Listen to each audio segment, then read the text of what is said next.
Good morning, this is the morning from the New York Times for Friday, July 24, 2026.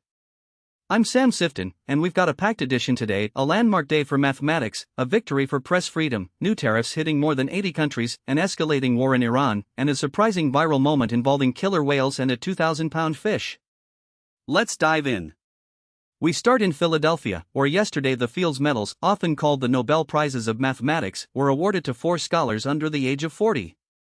The medals come with 15,000 Canadian dollars, about $10,600 US, and a gold coin bearing the bearded face of Archimedes, though as my colleague Evan Gorlick notes, nobody really knows what Archimedes looked like, so the artist took a swing. The Fields are distinct from the Nobels in a crucial way. While Nobels often honor work done decades earlier, the Fields are conferred at the dawn of a mathematician's career. You have to be under 40 to be considered younger, as Evan points out, than the median age of first-time American homebuyers, which hit an all-time high of 40 in 2025, up from 28 in 1991. This year's winners include 2 people born in China, and one of them is just the 3rd woman to receive a Fields in the 90 years the medals have existed. Another solved a geometry puzzle that's far harder than it looks.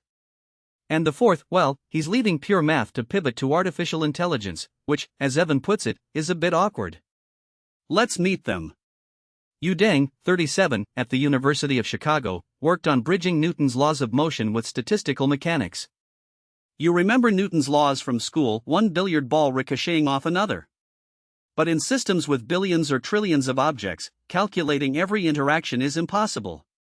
So mathematicians use statistical equations to model collective behavior.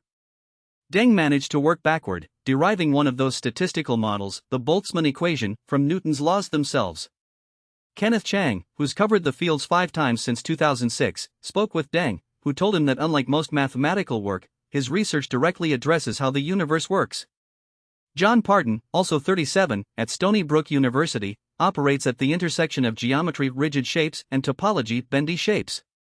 He focuses on knots, tangled loops of rope that can only be untangled by cutting the rope. As an undergraduate at Princeton, he answered a question posed by Mikhail Gromov in 1983: can all knots, no matter how tangled, fit within a certain measure of how bendy the rope is? Parton proved they could not. He published his first research paper in high school, told Chang that he finds it easier to think visually and spatially, so geometry and topology came naturally. Jacob Simmerman, 38, at the University of Toronto, born in Russia, is a number theorist. His signature work is on the André-Oort conjecture, which helps describe higher dimensional objects called Shimura varieties, shapes connected to Diophantine equations, including Fermat's last theorem, A plus B equals C. He admits it's tricky to explain what a number theorist does. But soon it may not matter. He's shifting his research to artificial intelligence, wanting to ensure powerful AI models don't run amok. Mathematicians, he says, can prove a more rigorous understanding of how those systems work. And Hong Wang, 35, at New York University, spends a lot of time thinking about long, thin tubes, not unlike uncooked spaghetti, she said. She works on the Kakeya conjecture, pondering a set of needles pointing in all possible directions. You can't change where needles point, but you can slide them around. Soichi Kakeya, a Japanese mathematician, started thinking about this in 1917. Experts came to believe, but could never prove, that in 3 dimensions, the needle's fractal dimension, a measure of pattern complexity, had to be exactly 3. Wang showed last year that the conjecture is correct. She once considered giving up math for architecture, did a 1-month internship at a firm, then realized architecture from zero isn't easy either, and returned to mathematics. Now, that awkward timing. The Fields age limit means it's both a tribute to past work and a bet on the future. But right now feels like a tough time to place that bet. AI is mastering the sorts of projects math prodigies traditionally use to launch careers. Just this past Sunday, a mathematician disproved an 87-year-old conjecture using an AI model from Anthropic while simultaneously watching the World Cup final. It's hard not to catastrophize. A group of 16 mathematicians published the Leiden Declaration on Artificial Intelligence and Mathematics last month, acknowledging AI's benefits while warning it could threaten the discipline. Simmerman himself says AI has doubled his math productivity. I think, he said, it will very shortly become more capable than mathematicians in the act of mathematics. From mathematics to the law. Under pressure from a federal judge, the Justice Department withdrew subpoenas that had sought phone records and grand jury testimony from Times journalists who reported on security issues related to Air Force One, specifically, the new Qatari-donated jet. Judge Arun Subramanian gave the government's lawyers a stark choice: either we can quash the subpoenas, or you could withdraw them. Then he proceeded to grill them for more than an hour about their zealousness, sloppiness, and the request for records from one reporter's mother and another's spouse. His demeanor at times resembled a teacher scolding his pupils. He asked few questions of the Times' lawyers. At one point, he even apologized to one of them. "We won," our executive editor Joe Kahn wrote in an email to staff last night. "We will undoubtedly face new legal challenges in this volatile era. But today is a day to celebrate the role of a free press in a robust democracy and the legal structure that protects us." Now to Washington. The Trump administration's 10% global tariffs expired at midnight, but new tariffs of around the same amount immediately replaced them on goods from more than 80 countries. The new duties range from 10 to 12.5% and took effect at 12:01 a.m. They're tied to countries' imports of goods made with forced labor, replacing the earlier tariff that the Supreme Court struck down last year. This is the administration's latest effort to put in place an expansive protectionist policy repeatedly challenged in court. And those tariffs, along with the war in Iran, are threatening a U.S. economy that had seemed to be catching a summer break. A few short weeks ago, the war appeared to be waning, energy markets had calmed, gas prices had fallen, inflation had begun to cool. But the reprieve didn't last. A widening military conflict with Iran entered a dangerous new phase this week, spooking energy markets and sending global oil prices soaring. Brent crude hit $100 a barrel after Iranian-backed Houthis attacked two Saudi tankers in the Red Sea. Shipping traffic in the Strait of Hormuz fell to its lowest level in more than 2 months. The Houthis have threatened to blockade Saudi ships taking an alternate route in the Red Sea, forcing vessels to reverse course. Stocks plunged. Also in Washington, a member of Vice President J.D. Vance's security detail is under investigation on suspicion of compromising sensitive information, the Secret Service said. The agent is part of the Vice Presidential Protective Division and faces an administrative investigation and potential criminal inquiry involving allegations of compromising operational and information security. It's not clear what information was compromised or how. And a showdown may be brewing at the FDA. Agency scientists advised against the widespread use of several peptide injections, some of which Health Secretary Robert F. Kennedy Jr. has used and trumpeted, before an advisory panel voted to allow broad production of 4 of them. The injections were banned 3 years ago over safety concerns. Kennedy, known for embracing and proven wellness trends, has said people should be free to experiment. The advisory committee hearing Thursday and Friday may set him on a collision course with FDA scientists who have deep expertise on drug safety. Across the country, the government dropped a request for a list of Jewish people at the University of Pennsylvania, which it had said was part of a battle against anti-Semitism. ICE plans to open a detention center at a long-dormant North Carolina prison by the end of December, according to documents obtained by the Times. The Rivers Correctional Institution in Winton, near the Virginia border, is owned by GEO Group, one of the largest private prison operators. Residents have noticed trucks, people walking around, fences being erected. The new complex signals that even as ICE has retreated from its plan to buy warehouses, the agency remains determined to increase detention capacity. And since Andrew and Tristan Tate, manosphere influencers, were arrested in Miami this past weekend, many of their former right-wing allies have gone quiet. On Sunday morning, hours after the arrest, one of their representatives reached out to Alina Habba, a lawyer and counselor to President Trump who had been a vocal supporter. In January 2025, she told Andrew Tate on a podcast, "I got your back over here." Now the brothers were in federal custody, facing accusations including rape and sex trafficking, which they deny. The pullback from allies has been swift and noticeable. To the Middle East. A day after signing a landmark nuclear deal with Saudi Arabia, Trump added a new condition that may make it fall apart. The president said the deal was totally subject to Saudi willingness to establish diplomatic relations with Israel, joining the Abraham Accords. Officials in the kingdom have long said that would require a pathway toward Palestinian statehood. Trump's sudden announcement puts Saudi officials in an extremely awkward position. "I don't think the Saudis want to give this air," said Rosemary Kalanick, a scholar at the University of Vermont. There has been resounding silence from the kingdom. Democratic lawmakers are urging Defense Secretary Pete Hegseth to provide a full and accurate accounting of all U.S. casualties in the Iran war. 12 Democratic senators on the Armed Services Committee said the Pentagon had not provided timely and comprehensive reporting. Two of Iraq's border crossings, into Iran and Kuwait, were attacked yesterday, according to officials and videos verified by The Times. It wasn't clear who launched the attacks.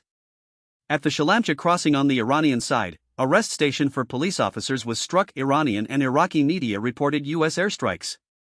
U.S. Central Command oversees the region but didn't immediately comment. The House voted a second time to direct Trump to end the war or seek explicit authorization to continue it. Four Republicans joined Democrats in backing the measure, which doesn't have the force of law but is the latest evidence of disapproval on Capitol Hill. Not long afterward, Republicans blocked a similar measure in the Senate. And we're trapped in hell. Iranians say the war has upended their lives. Baynam, an unemployed musician in Tehran, says the first question Iranians ask each other now is, "Have you eaten?" The currency is plunging, highways are bombarded, and the rhythm of war has returned with menacing social media posts from Trump and fiery rhetoric from Iran's clerical rulers. Many are giving up on work and their futures. Around the world, it's so hot in Japan that the weather agency coined a new word, kokoshobi, or cruel heat day. Temperatures reached 104 degrees Fahrenheit, 40 Celsius. The Japan Meteorological Agency held a public poll to select a name for a day of 40 Celsius or higher, to signal that precautions were urgently needed. Last year saw a record number of heat stroke cases as more cities experienced their highest ever temperatures. And as Gen Z protests spread across India, videos and photos of a woman blocking a police van have become a national symbol. The 27-year-old stood alone in front of the van, hand pressed to the hood, refusing to let it pass until officers released the protesters detained inside. After about 15 minutes, amid honking cars and cries from the crowd, the police bowed to her demand and let the protesters go. "It was one girl fighting the system," said journalist Sahit Mishra. In Opinions, Morris Katz, a strategist who advised Graham Platner and Zoran Mamdani, talks to Ezra Klein about Democrats, populism, and where it all went wrong in Maine. Platner's Senate campaign imploded following allegations of rape and physical abuse, which he denies. The conversation explores the tensions within the Democratic Party right now. And Lieutenant General Russell L. Honoré writes that Haiti is a war zone, and deporting hundreds of thousands of Haitians from the United States will only destabilize the nation further. The Supreme Court cleared the path for the Trump administration to terminate temporary protected status for more than 330,000 Haitians. The administration claims conditions have stabilized. But for American citizens, the State Department maintains a Level 4 do not travel advisory, citing gang violence, kidnappings, and widespread instability. Haiti is near total state collapse, Honoré writes, and mass deportations would be a dangerous, self-defeating paradox. In Morning Reads, we've made these links free for you. A vows column, it took him 3 years and their wedding to respond to her email. Katie Tia Marietta and Michael Wade Smith met at a Martin Luther King Jr. banquet in January 2023. She peppered him with questions after his keynote speech. He invited her to a party months later, and the rest is history. Euro summer, visitors are changing plans because of rising temperatures. Should you skip summer in the Mediterranean? Janice Campbell, 54, has traveled to Paris from New York nearly every year since 2000. Last year was her first summer visit. It went so well she returned this year. But after 3 weeks, she did something she described as unthinkable. She changed her flight and went home. The heat was unbearable. Shooting ranges, a few in Los Angeles, are going upscale, with sleek interiors, plush lounges, and 4-figure membership fees. Some are calling them gun-try clubs. And your pick, the most clicked story in the morning yesterday was about killer whales making 2,000-pound fish explode. Ocean sunfish are the largest bony fish in the world. Some species weigh more than 2,000 pounds and span 14 feet. Their size and thick skin usually deter predators. But off the coast of Baja California, a group of orcas has adopted a brutal hunting strategy. They pulverize the giants. Marine biologist Eric Higuera described the attacks as violent and chaotic, but also highly calculated. He first witnessed it in 2021. Orcas tossed around a sunfish like a frisbee before making it explode. Which brings us to corn caddies. Themed popcorn buckets, more formally known as collectible concession vessels, have become big business. Special edition snack receptacles designed for major movies sell for as much as $70. Nicole Sperling reports that all the studios and theater chains want in, because for somewhat inexplicable reasons, they've become astonishingly lucrative. AMC Theaters estimates buckets will generate $100 million in revenue this year, nearly double the 2023 level. Cinemark, the third largest chain, says bucket sales helped merchandise revenue increase 40% from 2024 to 2025. I'll say this, they hold a lot of popcorn. Today's number, 14. That's how many times articles the word bollard has appeared in this year. A bollard is a strong post often found on a wharf, quay, or ship for attaching mooring lines, or in front of a building for added safety. It appeared on November 20th in an article about the Louvre's renovation plans. 100 more security cameras will be installed on the museum's perimeter by the end of next year. The dearth of such cameras was identified as a key failure. Can you use it in a sentence? Sports, the World Cup failed to deliver the massive tourism windfall that host nations expected, though luxury travel and beer sales thrived. And a good throw, a teenage English soccer player's long throw-in went viral, highlighting how a once mundane part of the game is becoming a key attacking weapon. It echoes former Stoke City midfielder Rory Delap, who transformed throw-ins into a genuine weapon. Stoke scored 25 goals from his deliveries across 4 years in the Premier League. Even his Wikipedia profile photo shows him with ball in hand rather than at his feet. Recipe of the day, Hari Chutney Spaghetti. Hari means green in Hindi and sees its apotheosis in Hari Chutney, a verdant, spicy blitz of cilantro, garlic, and lemon juice. Combine that with butter and parmesan to coat a pound of pasta, and you have a candidate for your new favorite weekending meal.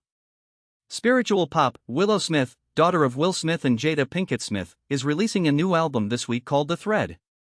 It's her 8th solo album in 11 years, and the second of 2026. She's 25. I went into this album wanting the official genre to be devotional, she told John Perels. Each and every song, I'm singing to the holy mystery and giving praise. The Morning recommends, take the next step in your Odyssey journey. Read these books, from informative histories to modern retellings and genre-bending homages. Cook outside, all the time, with the best gas grill tested by the pitmasters at Wirecutter. I was one of them. And take our news quiz. Games, here is today's spelling bee. Yesterday's pangrams were co-founded and confounded. And here are today's mini crossword, Wordle, connections, crossplay, and strands. Thanks for spending part of your morning with the Times and me. See you tomorrow. Sam.